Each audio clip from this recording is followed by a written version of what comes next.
Jeff Lemire and Dustin Nguyen return to spotlight the early days of a very different dynamic duo with a very different team up. This is Robin and Batman, Jason Todd, number one from DC Comics. So let's talk about it.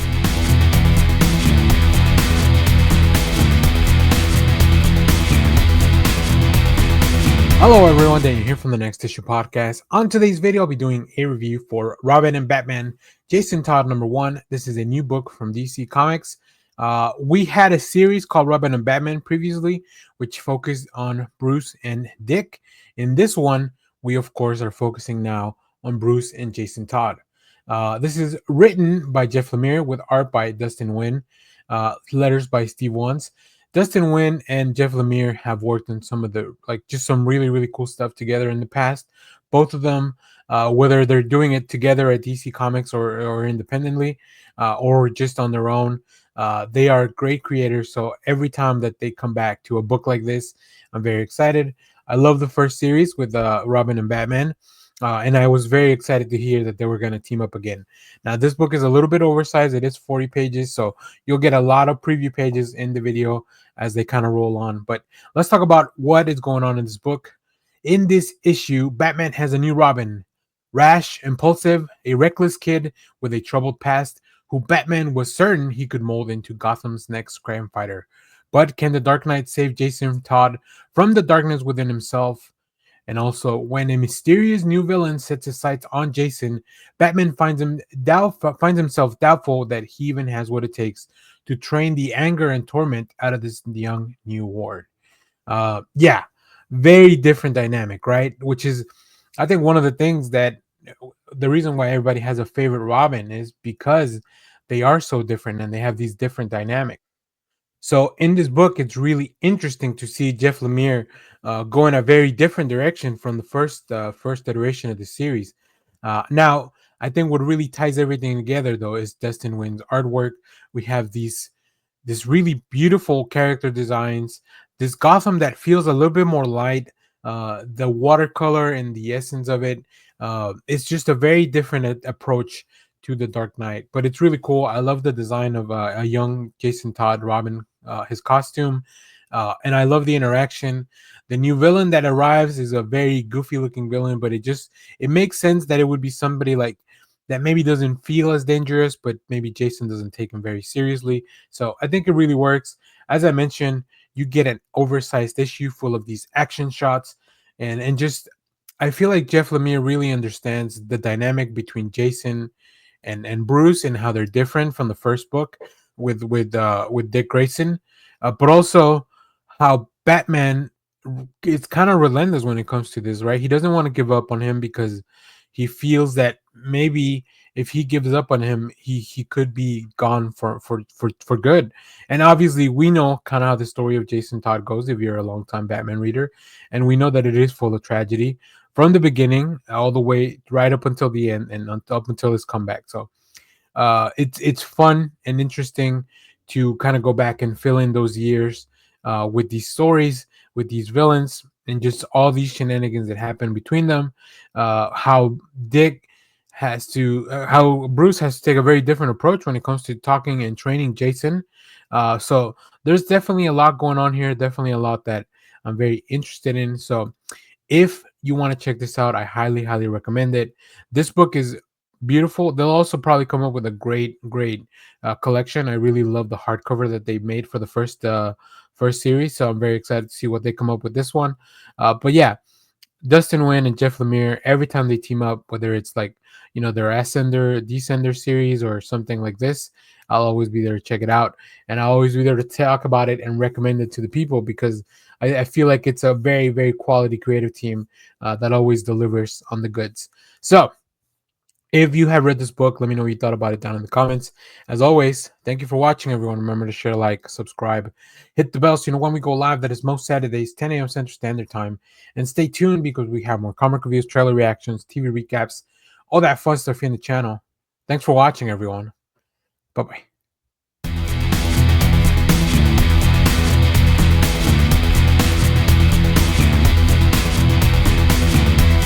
Are you ready for Absolute Bane?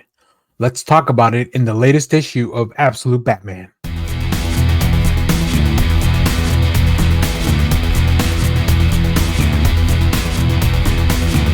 Hello everyone, Dan here from the Next Issue Podcast. On today's video, I'll be doing a review for Absolute Batman number 9. This is a new book from DC Comics from their Absolute Universe, written by Scott Snyder with Nick Dragotta on art, Frank Martin on colors, letters by Clinton Cowles. This is part 1 of Abomination, a new arc, a brand new story that starts here in this issue. An all-new arc starts as the latest developments in saving the derelict and despondent of our society is a facility known as ARC M, a fully operational institution that has played a rather sizable part, on purpose or not, in the creation of evil, and it's active. So when Bruce it tries to infiltrate it and distill its secrets, a new villain arrives in Gotham City to deal with the problem. An old adversary of Alfred's, the man only known as Bane. Now, this Bane is pretty similar in a lot of ways to the Bane that you might be used to. So that's pretty interesting. This is definitely the first appearance of this particular Bane. But I love the way that the arc unfolds, the way that we start things off. We also have the city is still reeling from everything that happened in the first arc. They're trying to recover. Batman has gone on a rampage, really just testing the limits of how to be a vigilante in this city. We also get a 5-page introduction or so at the beginning of the book in regards to Bane, but that doesn't really fully cover I think what we're going to see from this character. Not only that, we also get our first appearance or our first look at a very specific name in the Batman lore in this absolute universe. It's a very small detail, very hidden, so I won't give it away because I don't want to spoil anything. But you got to just look at the name tags on these characters. But I really love what Scott Snyder's doing here, just really unfolding this story, telling this story about a Batman who does not have the wealth and the resources of the regular Bruce Wayne that we know. So instead, he has to rely on his actual friends, the community around them. So that's a very different approach, right? We also have this looming threat of Arc M. We don't know exactly what it is. We don't know exactly what they're doing in there. And now we have to find out. But this Bane is a terrifying figure. And we get that from the get-go. I think Nick Dragotta's art really highlights here how disproportionate this gigantic brute can be especially in relationship to Bruce, who's already a pretty big dude. So it's really interesting, very imposing figure, and that's not even the beginning of it, right? So I really think that this is going to go somewhere very grisly, very gruesome. I recently had a chance to hear Scott Snyder talk about it and where he was heading with the rest of this arc. We have a video on the channel about that, so I'll put a link on there from our time at Fan Expo Dallas. But yeah, it is incredible stuff. I'm really, really enjoying this book. Not just the combination of the people around Bruce and that lore, but also how we're really expanding this world. And of course, having Alfred back on kind of the radar, it really also helps. This may be a fight that Bruce is not able to confront head on. So we'll see how he takes that. As I mentioned, Nick Dragotta just has some. There are a few panels and a few pages that you just have to stop and look at. You'll see some of the preview art rolling in through the video, but incredible stuff. Really, really enjoying this and a brand new arc for Absolute Batman. So here we are. Let me know what you thought of the debut of this Absolute Bane. Also, make sure to stay tuned and watch because we have more comic reviews, trailer reactions, TV recaps, all that fun stuff here in the channel. So thank you for watching, everyone. Bye-bye.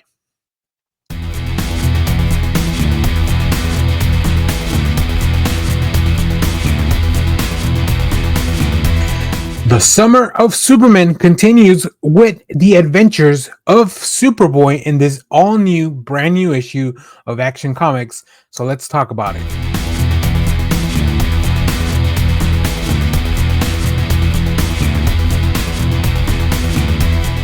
Hello everyone, Daniel here from the Next Issue Podcast. On today's video, we have a review for Action Comics 1087.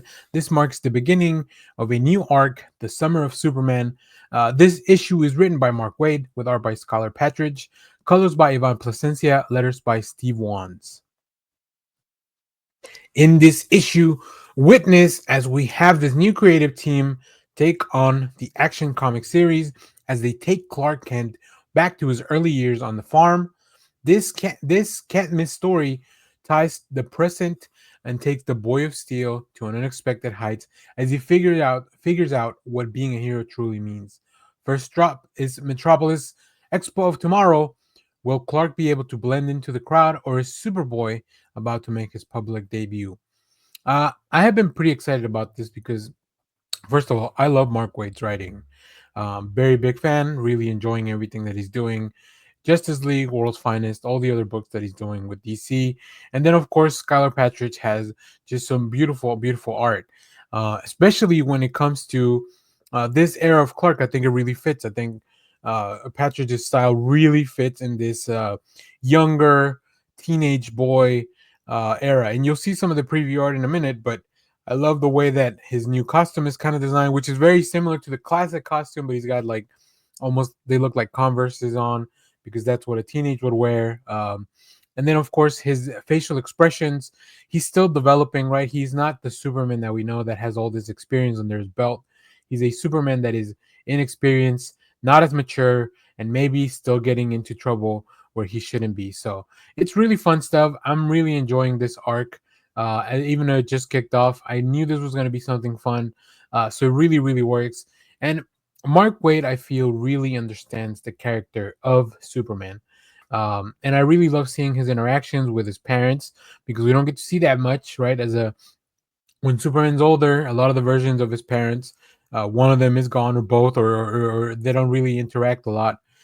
So having them be the support system of helping Clark trying to learn and understand how to be not only a superhero but how to deal with all that comes with that, whether it's the people, the fame, just everything that comes along with being like this public kind of figure at that young age. I think it really works. So this was a fantastic issue.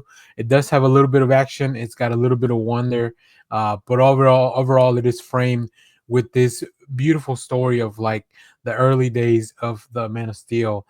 So yeah, I've been looking forward to this one as far as part of the Summer of Superman. I think a lot of stuff really works and it's really fun. DC has been doing a bang up job with these titles. So very excited to hear what others think about this one, but I highly recommend you check it out. Perfect jumping on point for Action Comics if you haven't been picking up the last few issues. Although I checked out the last two issues, those are a combined story by G. Will Wilson, which is also very fun and very much standalone thing. So Action Comics has been a great place for these little standalone comics that just anybody can jump into. They've had great creative teams, and here we have another one with Mark Waid and Skylar Patridge. So if you haven't checked this out, make sure to go check it out at your shop. As always, thank you for watching, everyone. Let me know what you thought about this issue down in the comments. And please stay tuned because we have more comic reviews, trailer reactions, TV recaps, all that fun stuff here in the channel. Thanks for watching, everyone. Bye-bye.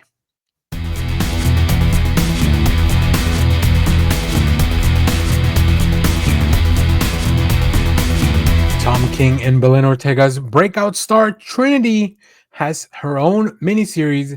So today we're going to talk about Trinity, daughter of Wonder Woman, #1.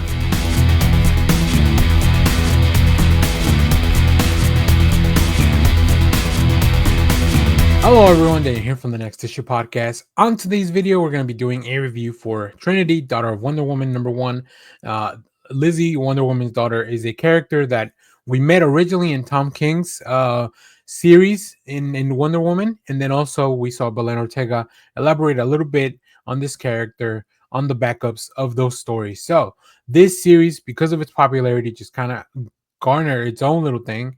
So here we are. And this is, as I mentioned, written by Tom King with art by Belen Ortega, colors by Alejandro Sanchez, and letters by Clayton Cowles.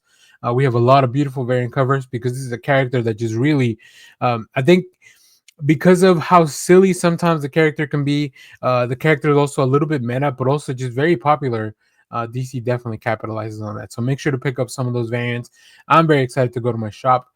So back by popular demand, and now with our own miniseries, Trinity, It all begins when the daughter of Wonder Woman embarks on her most dangerous adventure yet to enter the timeline and find her father.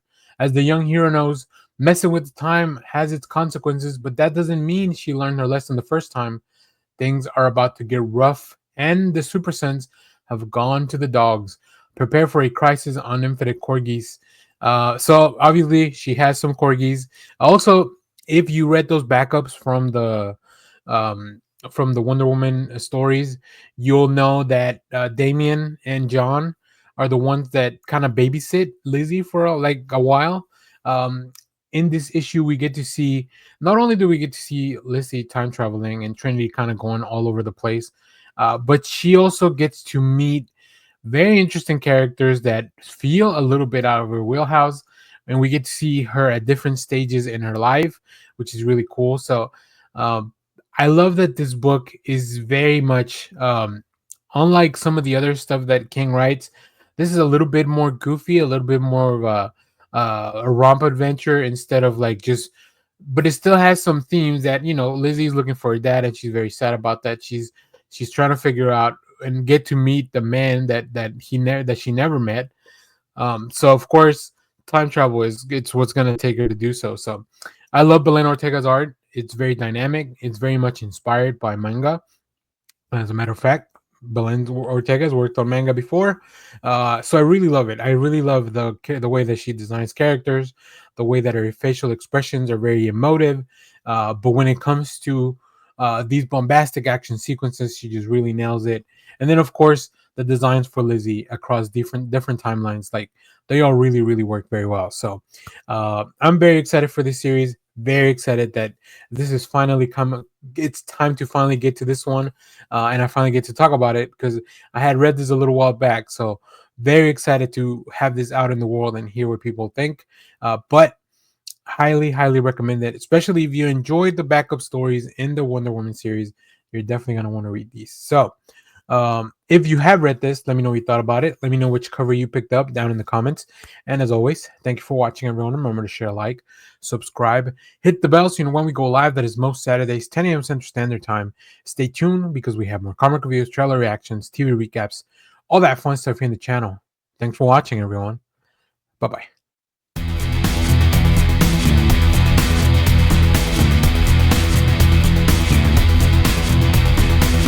Now that Donatello is in custody, can the rest of the Teenage Mutant Ninja Turtles rescue their brother and finally understand what he's been going through? Let's talk about it in the latest issue of TMNT. This is Teenage Mutant Ninja Turtles number 9. Let's do it.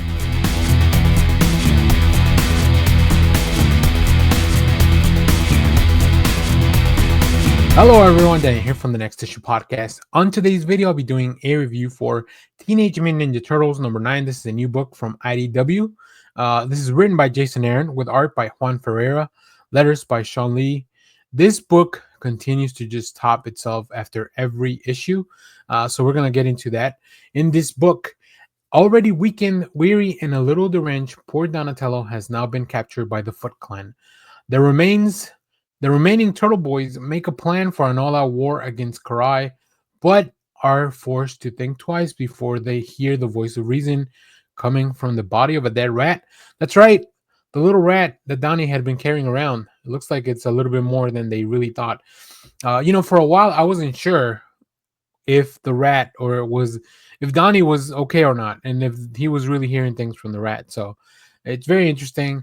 If you're not fully caught up on this, it's kind of rough to explain everything, but the quick and dirty is that this is New York City versus the Turtles. Mutants are being prosecuted in New York City.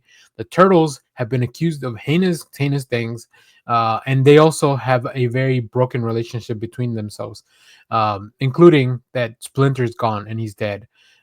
So in this issue, we get to see the brothers, starting with Mikey, right? And this issue mainly follows Mikey, which is very interesting. I think it's fun to get his point of view.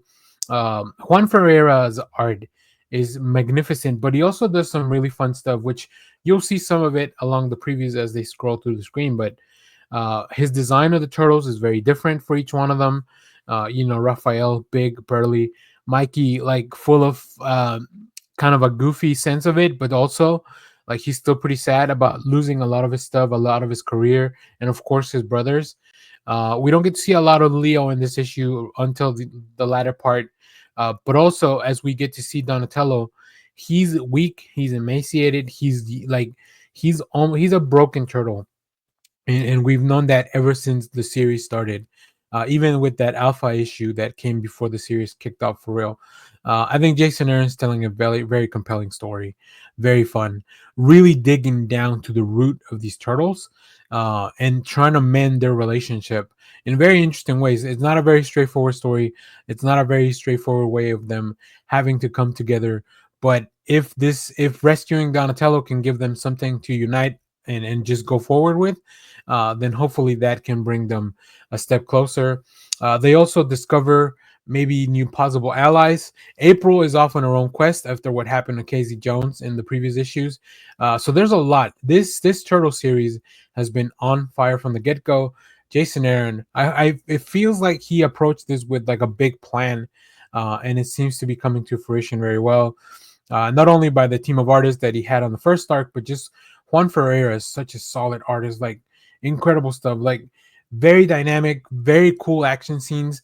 But also, it is interesting how he manages to show these emotions coming out of the turtles because they have a very specific design, right? They have these big heads with the big grins. So, like, making a turtle show emotion in their face, it's very interesting. But Juan Ferreira, I think, really nails it. And of course, cool fights with the Foot Clan because that's what we want to see. We want to see explosions. We want to see like things happening, people getting their butts kicked, because that's what the Teenage Mutant Ninja Turtles are all about as well. And hopefully, maybe waking up the people of New York a little bit and trying to convince them that the turtles are not who they are, being portrayed as in the media and by the government. So yeah, there's a lot of fun stuff in here that you can really dig into. So if you're reading the Turtles book, let me know what you think about it down in the comments. Let me know which cover you pick up because these turtles always get really cool covers by very cool artists. I believe this one is by Jorge Fornes, who's one of my favorite. Just he's a great artist, but when it comes to Batman, I love his work as well. So thank you for watching, everyone. Remember to share, like, subscribe. Stay tuned. We have a lot more comic reviews, trailer reactions, movie reviews, all that fun stuff here in the channel. And thanks for watching. Bye-bye.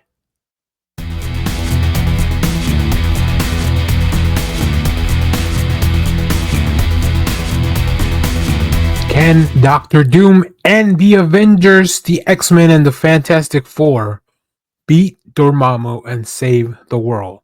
Let's find out in this review for One World Under Doom number 5.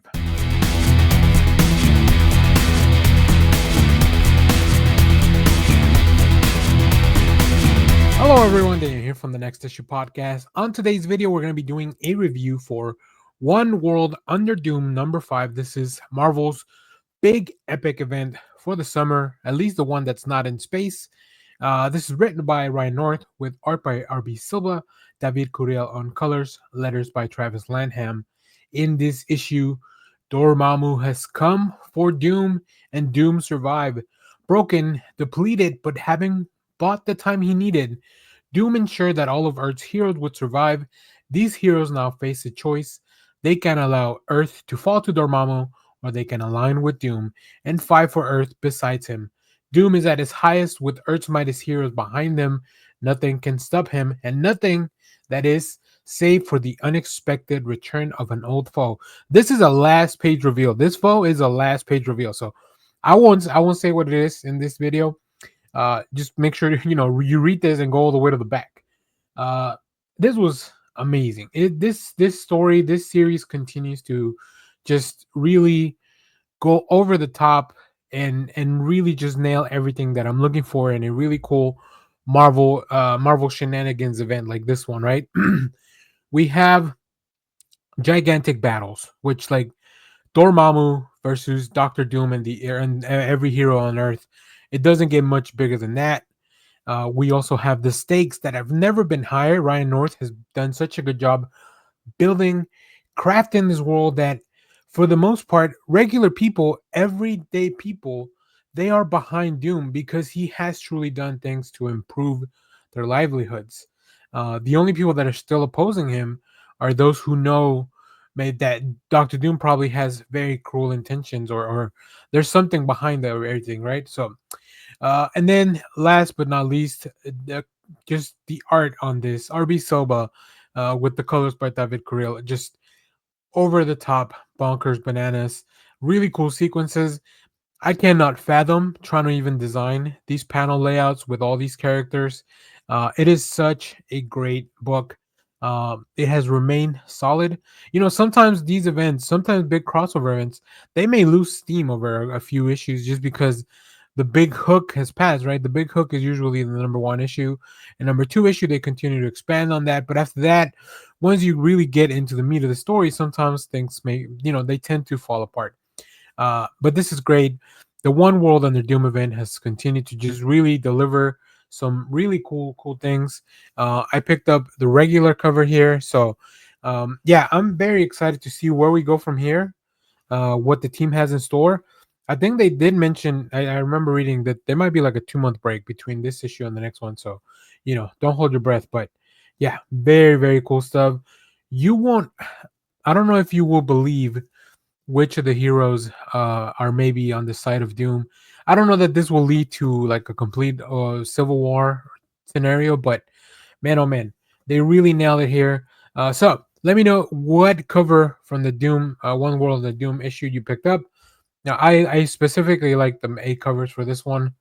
But yeah, also let me know what you thought about the issue if you have read it. As always, thank you for watching, everyone. Remember to share, like, subscribe, hit the bell so you know when we go live. That is most Saturdays, 10 a.m. Central Standard Time. Stay tuned because we have more comic reviews, trailer reactions, TV recaps, all that fun stuff here on the channel. Thanks for watching. Bye bye.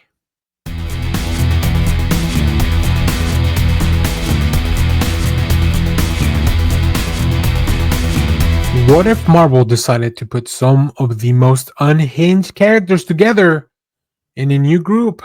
Well, let's find out what happens in New Avengers #1. Just look at that cover, look at these characters. Let's talk about it.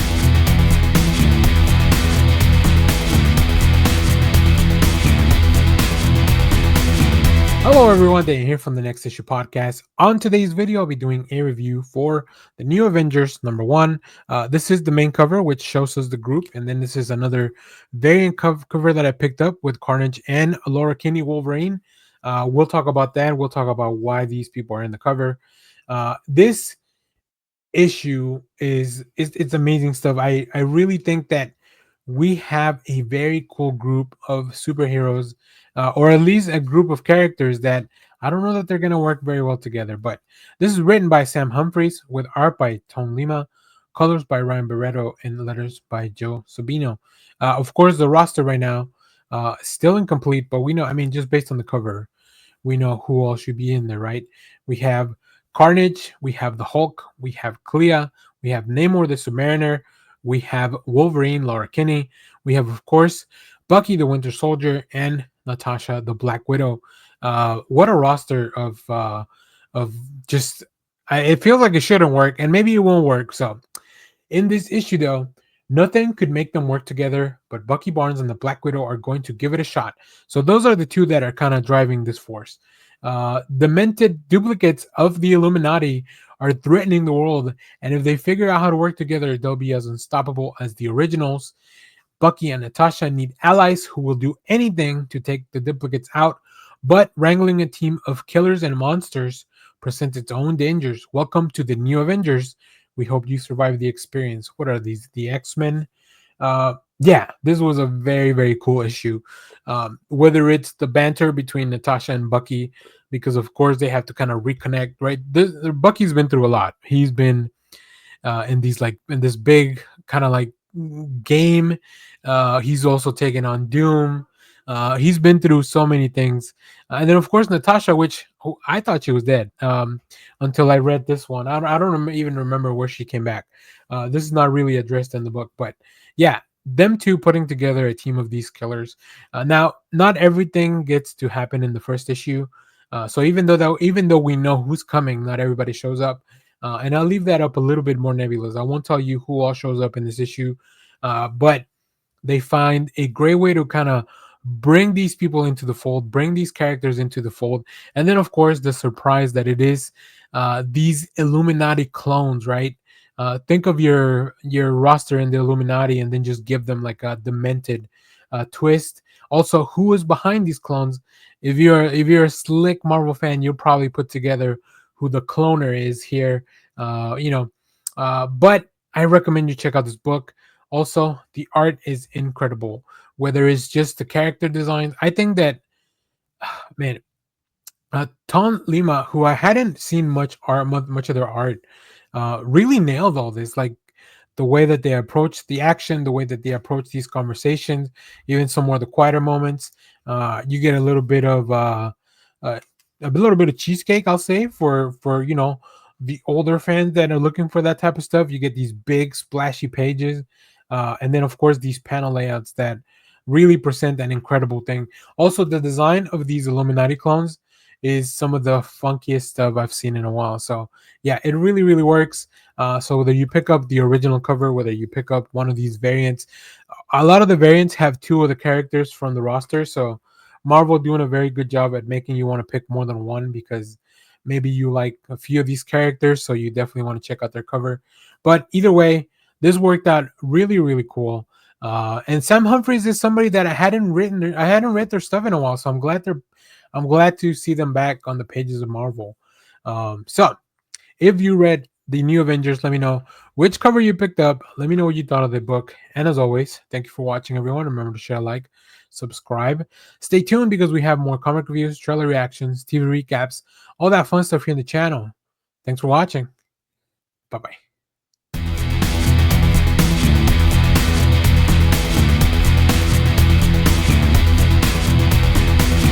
Is this the Silver Surfer's last ride? Let's find out when we talk about Death of the Silver Surfer #1.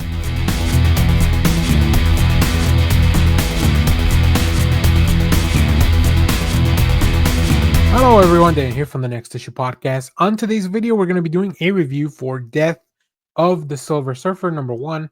This is a new book from Marvel Comics, written by Greg Pak, with art by Sumit Kumar, Frank Darmada on colors, letters by Joe Sabino, with a really cool cover by Dick Rowan. This is the main cover. This is the only cover that I picked up.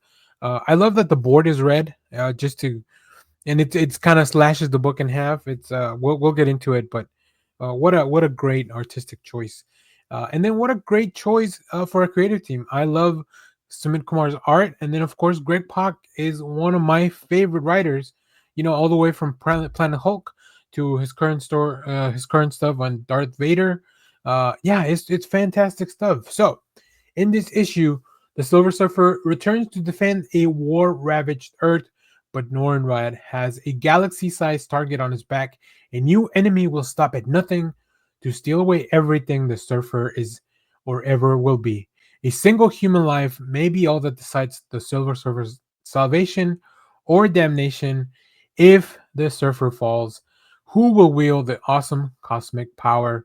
And what of the Surfer's old master Galactus, Devourer of Worlds? This issue is jam-packed with story, right? I don't even know when the last time the Surfer made an appearance. Maybe during part of Donny Cates' Thor run, when all the Heralds of Galactus got together, when Thor became a Herald. I don't really know. Let me know in the comments. But this book was so good. I love Greg Pak's writing. I think he's a fantastic writer, and just overall seems like a very delightful person. I've met him a couple times, so this is great. This is just a really fun story where Norrinrod, like he has a mission now to, it feels like, to try to make up for everything that he did while serving as Galactus' Herald, right? And that's a tall task already.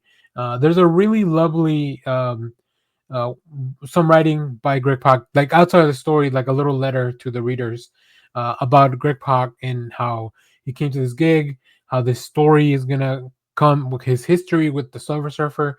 So you can tell that this is an individual that not only loves the character but wants to ensure to tell a great story with him.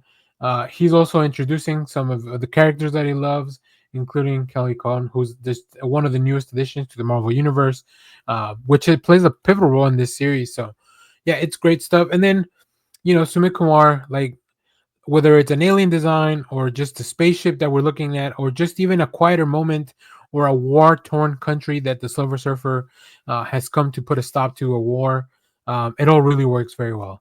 Bright colors, really dynamic movements, great facial expressions. Like, yeah, it is very different from the cover art, which is interesting because sometimes I'm a little upset that the cover art doesn't reflect the interiors, but in this case, I think Sumit Kumar's art is very very good and it works so well. So yeah, I really love this book. There's so many covers for this, but I had to pick just the original one, at least for this week. Let me know if you read this book, what you thought about it. Let me know which cover you picked up down in the comments, and of course, stay tuned because we have a lot more reviews, a lot more stuff to talk about with comics. It's a big week. So thank you for watching, everyone, and make sure to share, like, subscribe. Make sure to ring that bell so you know when we go live, which is most Saturdays, 10 a.m. Central Standard Time. And stay tuned because we have a lot more comic reviews, movie reviews, trailer reactions, TV recaps, all that fun stuff here, and more. Thanks for watching, everyone. Bye-bye.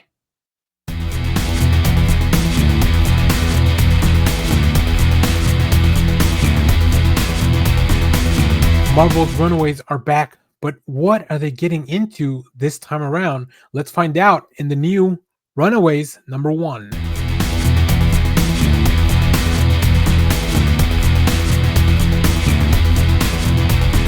Hello everyone, Daniel here from the Next Issue Podcast. On today's video, I'll be doing a review for Runaways #1. This is a new book from Marvel Comics. This is a One World Under Doom series tie-in. It is 5 issues, and it's a very interesting approach to the tie-ins, right? Because overall, it's not really heavily baked into the issue of the larger One World Under Doom story, but it does have some implications as to what's going on, right? If Doom is in control of the world, this would definitely happen. Now, this is written by Rainbow Rowell, who's written these characters for a long time. Elena Casagrande on art, who is a fantastic artist. I believe they worked on the Black Widow series that won an Eisner with Kelly Thompson. I could be mistaken, but that sounds right to me. Dee Cunniffe on colors, Travis Lanham on letters. Now, if you don't know who the Runaways are, don't you worry. This book has got you covered. They tell you everything that you need to know. So, in this issue, we have a new chapter for the Runaways, but Marvel's best and scrappiest found family has seen better days. Nico Minoru has lost her girlfriend, her best friend, her magic, and with Carolina, Chase, and Alex all out of the picture, Gert's doing her best to shake the remaining Runaways out of running on autopilot. But when Doctor Doom tries to reclaim one of their own, the Doombot, it is time to start running. So that's right. The tie-in to the One World Under Doom is that because now Doom is in charge, his Doombots are collecting every other Doombot that is kind of rogue out there. And one of the Doombots happened to be with the Runaways as part of like their family. I don't know exactly how we got to that spot. That's probably something that happened in the previous series. But you don't need to know that. The book really is very good at telling you all the main things you need to know. Like a lot of the synopsis that I just read, you could get it from the book. Learning which of the Runaways are still here, which of them are not, what they're going through, their emotional state. I think Rainbow Rowell, because they know these characters so well, it just really makes sense that they would be able to present this information in the most succinct way. And then, of course, the art is fantastic. Like, like as I mentioned, Casagrande is a great artist that whether it's a more quiet moment like Nico just kind of suffering in her car, or the kid, the Runaways, I call them kids because they look like kids. Some of them, whether they're just kind of having dinner and trying to make that up and having more of a nice, interesting, dysfunctional family moment, or we get into some really cool action as well. The opening pages are these Doombots collecting other Doombots, which I can't believe I've said Doombot so many times in this video. But yeah, it's really cool. I mean, I love the idea. Like, you don't want to lose, even if it's just a robot that you found for some reason.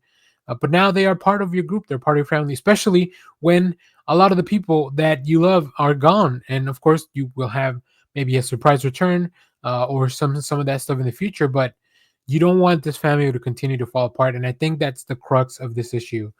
So I love my cover by Peach Momoko. Incredible stuff. So if you picked up this issue, let me know what you thought about it, and let me know which cover you picked up. As always, thank you for watching, everyone. Remember to share, like, subscribe, hit the bell so you know when we go live. That is most Saturdays, 10 a.m. Central Standard Time. Stay tuned because we have more comic reviews, trailer reactions, TV recaps, all that fun stuff here in the channel. Thanks for watching, everyone.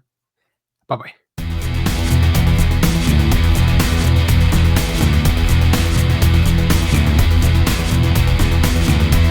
Here comes the sensational Spider-Girl. But who is that? I don't know. Let's find out in Spider-Girl #1.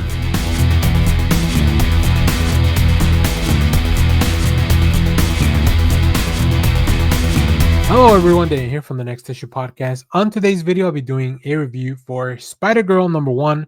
This is a new book from Marvel Comics. I also picked up this really cool cover as well. Peach Momoko, incredible stuff. And also David Nakayama. Like David Nakayama getting that cover A really tells you how much Marvel loves their stuff. Both of these artists are incredible, and I was very happy to pick up both covers. No issues. So this issue is written by Torun Grønbekk with art by Andre Risso, Java Tartaglia on colors, and letters by Joe Caramagna. Apologies if I mispronounce any of these names. Torun Grønbekk. Finally, I'm glad I'm finally back reading another one of her books because I feel like I haven't in a while. So, in this book, spinning out of the pages of Spider-Boy comes the sensational Spider-Girl. Now, I have not been reading Spider-Boy, unfortunately. There's just too many books out there with too many Spider characters, and I was never fully drawn into the Spider-Boy mythology. But this sounded like an interesting one. So, after Bullseye's betrayal of Spider-Girl, she's trying to get her hand at being a hero. But when a clash with Vermin reveals that a major spider nemesis is tracking her, Spider-Girl will have to figure out what this villain wants and which of their allies will try to kill her next. What an insane pitch for this book.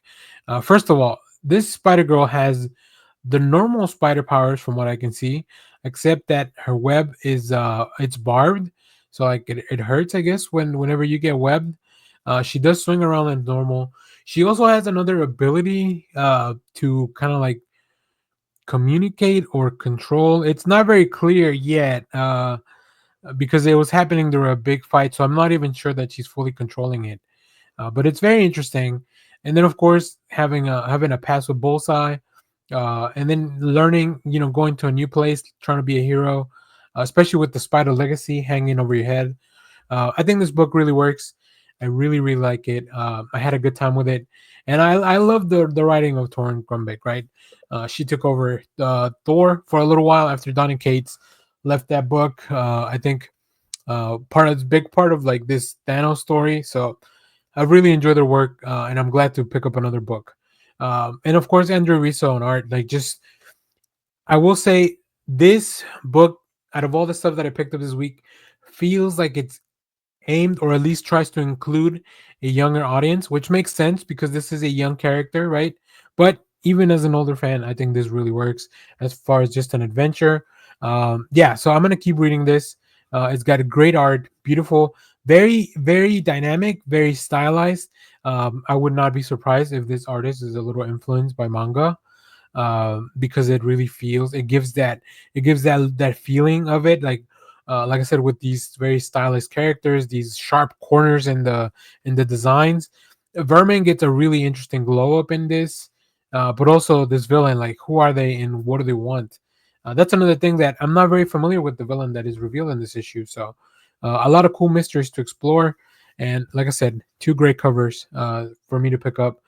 So if you checked out Spider-Girl #1, let me know what you thought about it down in the comments. As always, thank you for watching, everyone. Remember to share, like, subscribe, hit the bell so when we go live. That is most Saturdays, 10 a.m. Central Standard Time. Stay tuned because we have more comic reviews, trailer reactions, TV recaps, all that fun stuff in the channel.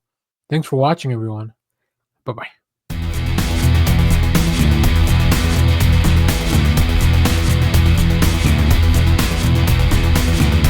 The face-off you have been waiting for is finally here, but who will win the battle between Autobots and Decepticons?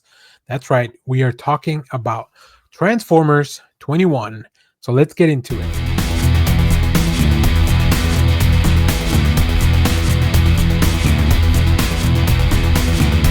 Hello everyone, Dan here from the Next Issue Podcast. On today's video, I'll be doing a review for Transformers number 21. This is a new book from Image Skybound.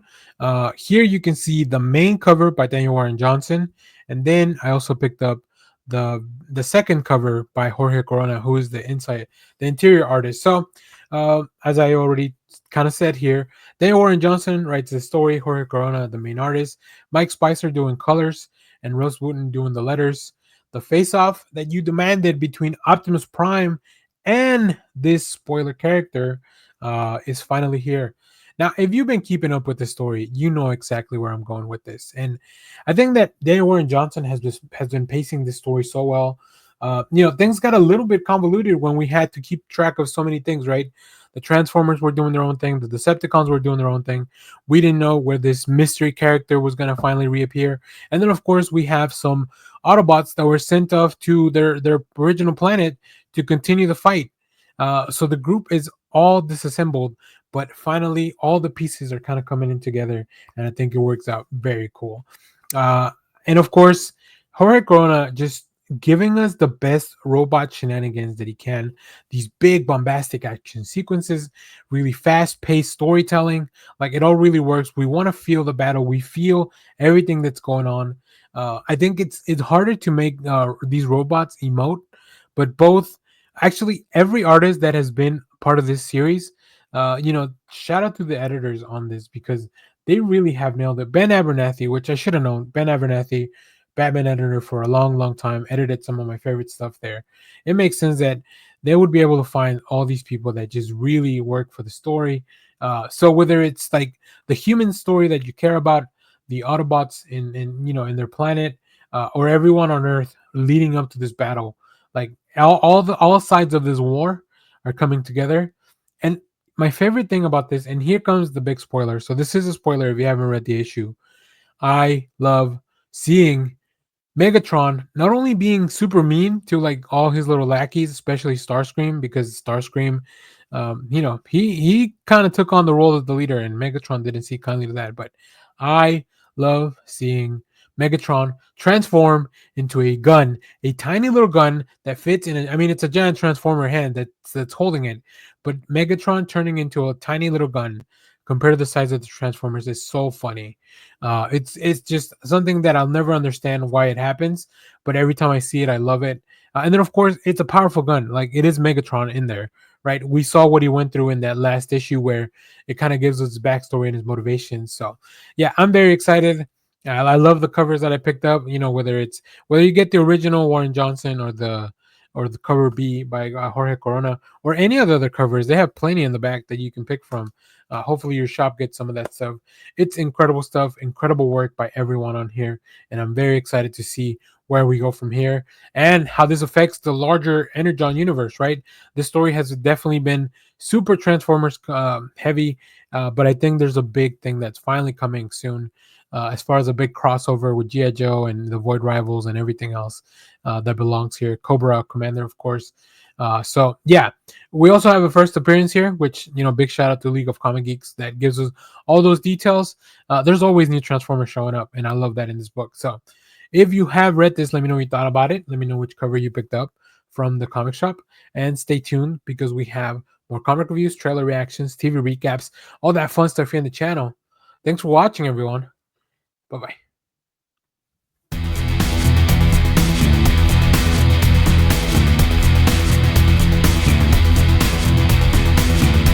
Out of the pages of Epithets from the Abyss comes this brand new series following one of these characters, Ava, who is a vampire. Let's talk about it in this review for Blood Type number 1.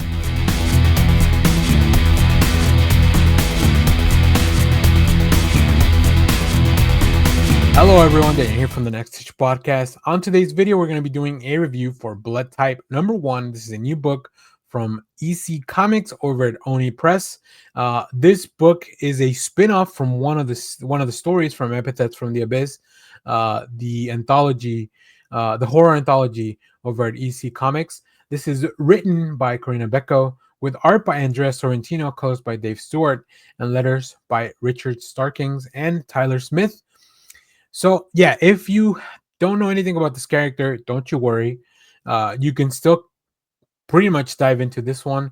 The story from Epithets on the Abyss number 3, although it is bloody and introduces this character, it really is something that it stands kind of alone, right? It definitely paints the world, and it is another story from the same character, but this one you can just kind of jump right in. So uh, when you are a vampire, everybody sucks sooner or later.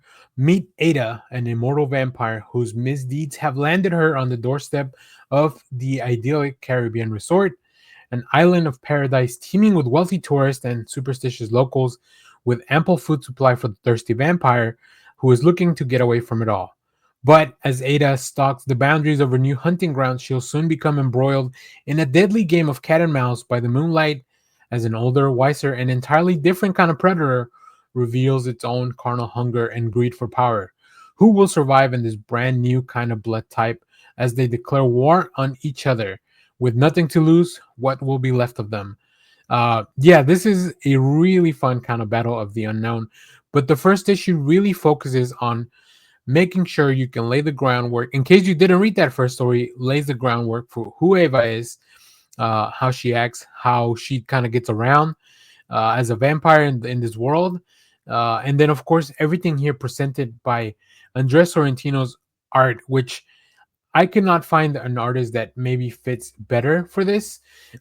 Depending on when you're watching this, I may or may not have gotten preview pages.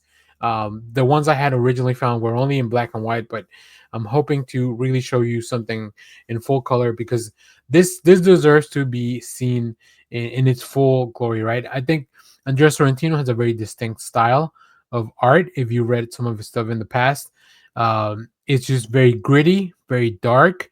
Whether it's stuff over at the superhero stuff or his own independent work, like it's very very cool. But even here, not only does he show some very interesting panel layouts, whenever we have a flashback, it feels very different from the original art. So yeah, I could not think of a better artist to do a vampire book. It just really really works. Especially there's something about Andres Sorrentino and the use of the red color that just really really makes it pop out of the page. The expressions on the people, the faces, especially when they are in peril, I think it really works. And Corina Becco, just the way that they tell a story is fantastic. I read some of the previous work in more of a sci-fi, more of a sci-fi anthology, but this really works for me. I really love it feels like a very classic vampire story, but the setting is so different, right? It's almost like a fish out of water. I guess no pun intended for the Caribbean stuff. But I like it. I like that Ava just feels very confident that she can take on the world, and maybe she's been a little bit more than she can chew. So yeah, I'm very excited to see where we go from here. I will. I'm going to continue reading the story, but I'm not sure if I'll do monthly videos or if I'll just come back and recap this miniseries once it's done. But either way, let me know what you thought about this. If you picked it up, there's some very cool covers as well. Not only by Sorrentino, but by many, many guest artists. I think EC Comics and Oni Press are doing some incredible stuff when it comes to these horror, sci-fi, dark fantasy stories, whether it's in their anthology books or some of the books like this. Hopefully we get more spin-offs from these books, right? I think there's a lot of really cool story pitches in those anthology books to do some more extended series like this. So and they have such a great roster of creators that they've involved in those projects. It's very exciting stuff. So really enjoy this. As always, let me know if you read this. And thank you for watching, everyone. Remember to share, like, subscribe, hit the bell so you know when we go live. That is most Saturdays, 10 a.m. Central Standard Time. Stay tuned. We have more comic reviews, trailer reactions, TV recaps, all that fun stuff here in the channel. Thanks for watching, everyone. Bye-bye.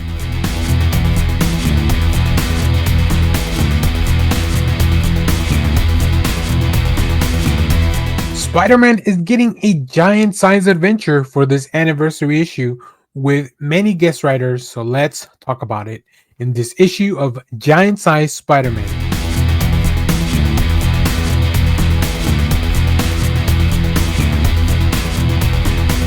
Hello everyone, Dan here from the Next Issue Podcast. On today's video, we're going to be doing a review for Giant Size Amazing Spider-Man #1. This is a new book from Marvel Comics, oversized 64 pages of Spider-Man goodness, with 3 different creative teams telling their own stories.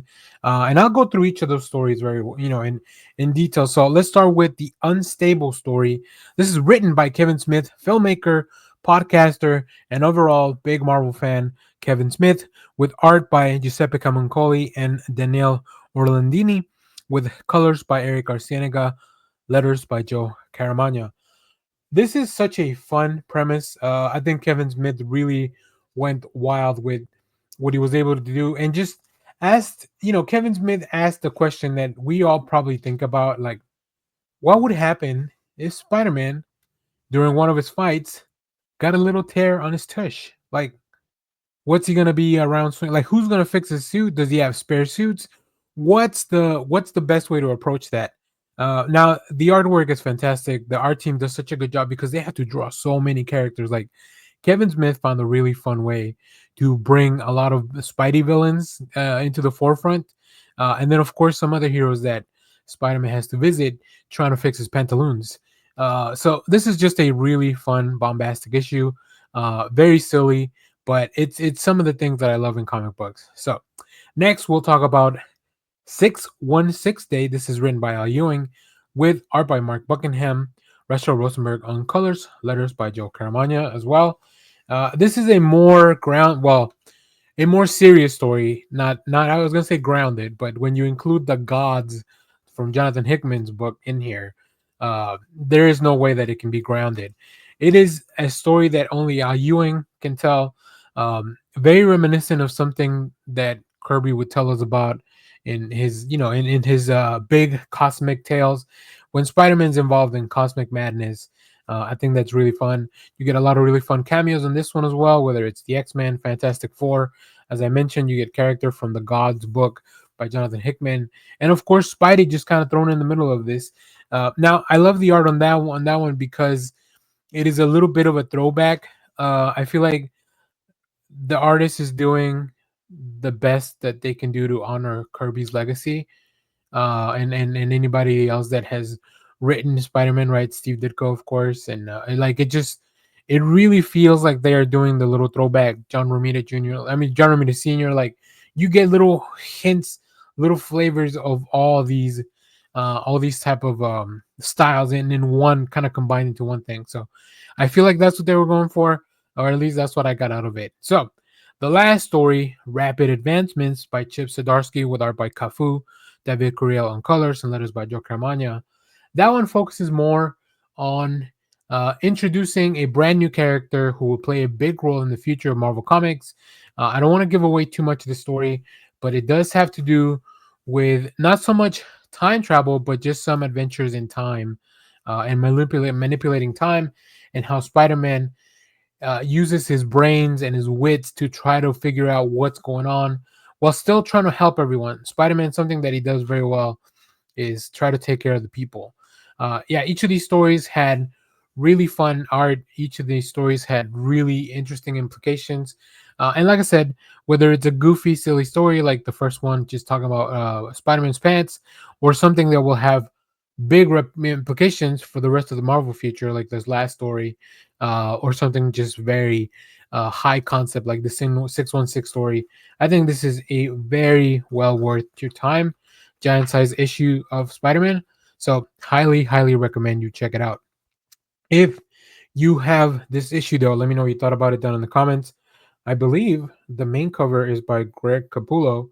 I can tell just by looking at the eyes of the characters. Greg has a very specific way that he draws eyes. This would have been really nice to have a few weeks ago, but this is cool. Let me know which cover you picked up. And as always, thank you for watching, everyone. Remember to share, like, subscribe, hit the bell so you know when we go live. That is most Saturdays, 10 a.m. Central Standard Time. And stay tuned. We have more comic reviews, trailer reactions, TV recaps, all that fun stuff in the channel. Thanks for watching, everyone. Bye bye.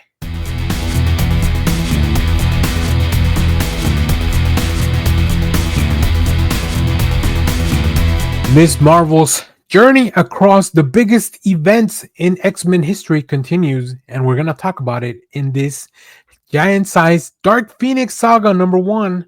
Let's get into it.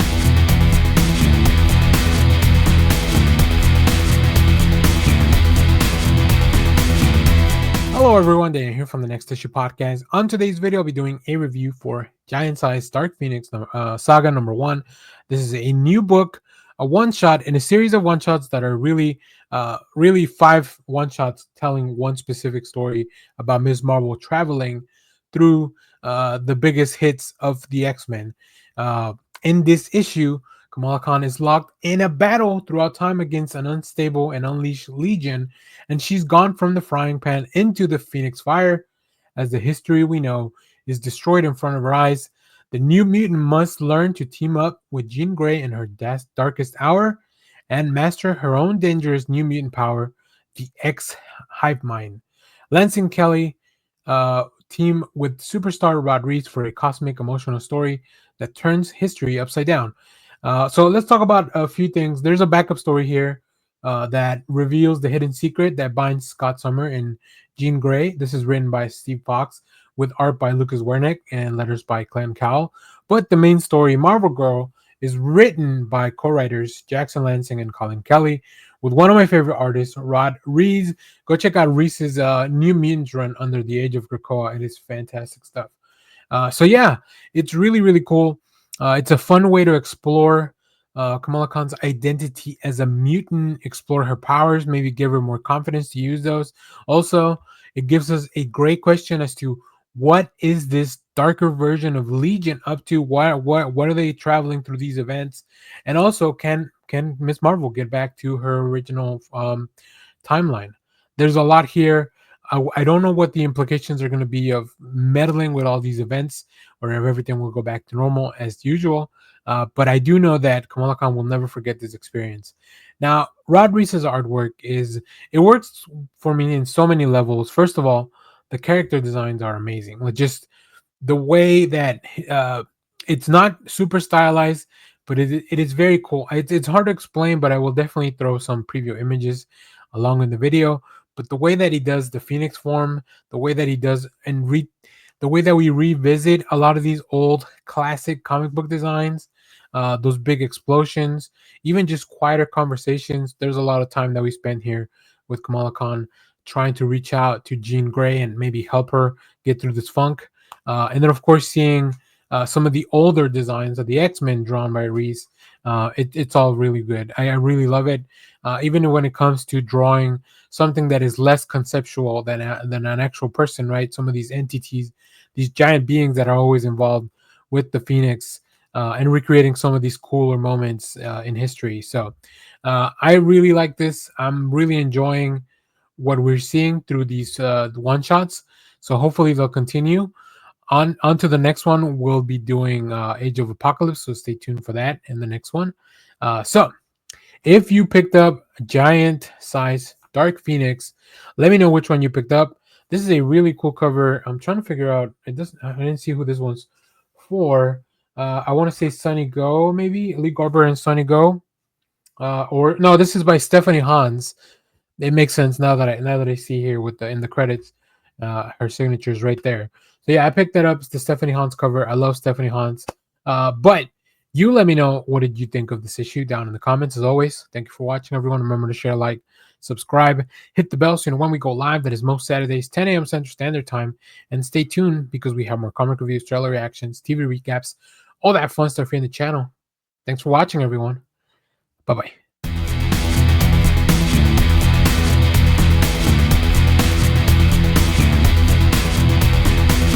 What happens when somebody who is trying to remake their life gets stuck and lost in a deserted little town that is not what it seems on the surface? Well, let's check out a review for Blue Palo Verde #1. This is a new book from Mad Cave Studios, so let's talk about it.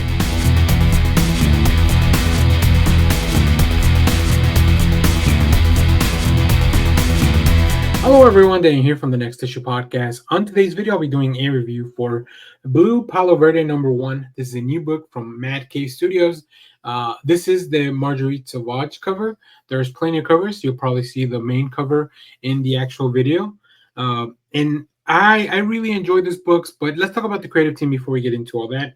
This is written by Ray Fox with art by Rimonti, colors by Rifan Kusuma, and letters by Frank Setkovic.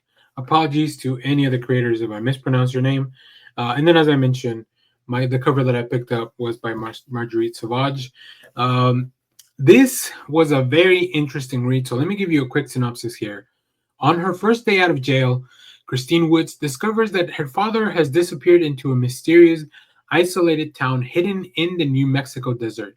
Now it is up to her to find him and rescue him from a bizarre and unnatural threat, an atmospheric full horror story of dread and redemption set in the American Southwest. Doesn't that premise sound cool? Like, I think if you enjoy things like The Wicker Man, this might be right up your alley. This was a very interesting story. First of all, Ray Fox does such a good job at just filling us in on who is Christine, right? Or at least who is Christine at this moment in her life. We don't really learn much about why she was in jail, at least not for now. We don't really learn much about her relationship with her father. We just know that her mission is to kind of go see him.